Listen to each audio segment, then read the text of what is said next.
Nagdulot na mahabang pila ang aberya sa biyahe ng MRT dahil sa nasirang switch truck kaninang umaga. Sabi ng pamunuan ng MRT, malaking tulong daw sana kung maipatutupad na ang napagtibay na dagdag pasahe sa tren. Saksi si Maria Bulaklak ausente.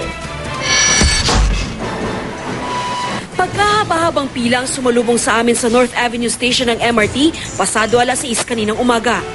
Ang lahat ng tren kasi na nakaparada sa depot, hindi makaakyat sa main line dahil sa nasirang switch track. Ang bawat tren ay may sariling relay sa isang paradahang tulad nito. At lahat para makadaan sa main line, kailangan mo munang dumaan sa isang switch track tulad nito. Pero kapag nagka-aberya sa lugar na ito, maaaring mapurnada ang operasyon at hindi na nga rin makakalabas sa paradahan ang mga tren.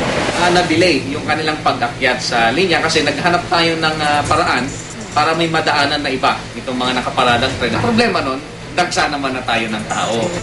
Sa kabila ng delay, marami pa rin pasaherong naghintay hanggang sa maayos ang problema 7:23 ng umaga. Hintay niyo pa rin.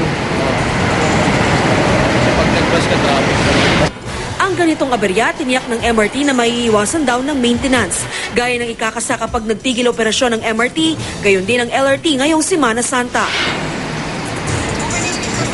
Pero ang arawang problema ng siksikan, dagdag na mga tren daw talaga ang solusyon. 20 lang kasi ang tren ng MRT. Kaya prioridad daw ngayon ng Department of Transportation and Communications ang pagdadagdag ng 5 pa.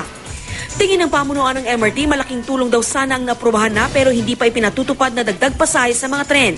Hanggang ngayon kasi umiiral pa rin ang moratorium sa fare increase matapos tutulan ng ilang grupo noong nakaraang taon.